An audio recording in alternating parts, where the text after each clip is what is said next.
Hello dear friends, എല്ലാവർക്കും ഇന്നത്തെ എൻ്റെ പ്രഭാതത്തിലേക്ക് സ്വാഗതം. ഇന്നത്തെ എൻ്റെ വീഡിയോ എന്തെന്ന് വെച്ചാൽ, നമ്മൾ ബ്രഹ്മമുഹൂർത്ത വിളക്ക് കത്തിച്ച് ശേഷം നമ്മുടെ വീട്ടിൽ രാവിലെ അടുക്കളയിലുള്ള കുറച്ച് വിശേഷങ്ങളാണ് ഞാൻ നിങ്ങളുമായിട്ടൊന്ന് പങ്കുവയ്ക്കാൻ ആഗ്രഹിക്കുന്നത്. അപ്പോൾ അതിൽ മെയിനായിട്ട് ഞാനിന്ന് എടുത്തിരിക്കുന്ന വിഷയം നമ്മുടെ ചെമ്മീനും അച്ചിങ്ങയും കൂടെയുള്ള ഒരു ഒലത്താണ്. നമ്മുടെ കൊല്ലത്തുള്ള, എൻ്റെ നാട് കൊല്ലത്താണ്. അപ്പോൾ കൊല്ലത്തുള്ള ആൾക്കാരൊന്നും ഈ രണ്ട് മിക്സും കൂടെ ചേർത്തിട്ട് ഒന്നും ചെയ്യാറില്ല. അവർ രണ്ട് സെപ്പറേറ്റേ ചെയ്യാറുള്ളൂ. പക്ഷേ നമ്മുടെ ഈ കൊച്ചി നാട്ടിലാണെങ്കിലാണ് ഈ ചെമ്മീനും അച്ചിങ്ങയും അങ്ങനെ ഓരോ പച്ചക്കറിയിലും കുറച്ച് ചെമ്മീൻ ഇട്ടിട്ടുണ്ടാക്കുന്നതായി ഞാൻ കണ്ടിട്ടുള്ളത്. അപ്പോൾ ഇത് ഞങ്ങൾക്ക് ഭയങ്കര ഇഷ്ടപ്പെട്ടത് കൊണ്ടാണ് ഞാൻ ഈ ഒരു വിഷയം എടുക്കാമെന്ന് വിചാരിച്ചത്.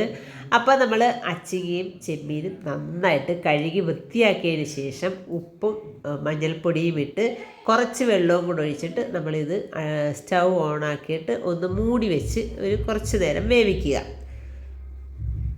അപ്പോൾ നമ്മളിത് രാവിലെ ചോറ് വെച്ചിട്ടുണ്ട്. ഇപ്പോഴത്തെ അടുപ്പിൽ ചോറാണ് വെച്ചിരിക്കുന്നത്. പിന്നെ ഇത് രാവിലെ ചപ്പാത്തിയാണ് ഇന്ന് ഉണ്ടാക്കാനായിട്ട് തീരുമാനിച്ചേക്കുന്നത്. അപ്പോൾ ചപ്പാത്തിക്ക് കുഴച്ച് വെച്ചിട്ടുണ്ട്. അപ്പോൾ ചപ്പാത്തി അതിൻ്റെ കുറച്ച് പൊടിയും എടുത്ത് മാറ്റി വെച്ചിട്ടുണ്ട്. അപ്പോൾ ഇത് അടുക്കള ആകെ അലങ്കോലമായിട്ടിരിക്കുകയാണ്. ഓരോ സാധനങ്ങൾ ഇങ്ങനെ ഉണ്ടാക്കിക്കൊണ്ടിരിക്കുകയാണ്. അപ്പോൾ ചെമ്മീന് വേണ്ടിയിട്ട് കുറച്ച് ഉള്ളിയും കുറച്ച് വറ്റൽ മുളകും കൂടെ ഞാൻ ചതച്ച് മാറ്റി വെച്ചിട്ടുണ്ട്. അപ്പോൾ ആദ്യം ഒരു ചീനിച്ചട്ടി വെച്ച് അതിലേക്ക് നമുക്ക് വെളിച്ചെണ്ണ ഒഴിച്ചതിന് ശേഷം നമുക്ക് ഈ ചതച്ച് വെച്ചിരിക്കുന്ന മുളകും അതൊന്ന് മൂത്ത് വരുമ്പോഴത്തേക്ക് അതിനകത്ത് നമ്മൾ കുറച്ച് മുളക് പൊടിയും മഞ്ഞൾപ്പൊടിയും ഇട്ടതിന് ശേഷം വേവിച്ച് വെച്ചിരിക്കുന്ന അച്ചിങ്ങയും ചെമ്മീനും കൂടെ ചേർത്ത് നന്നായിട്ട് വെള്ളം പറ്റിച്ചെടുക്കുക.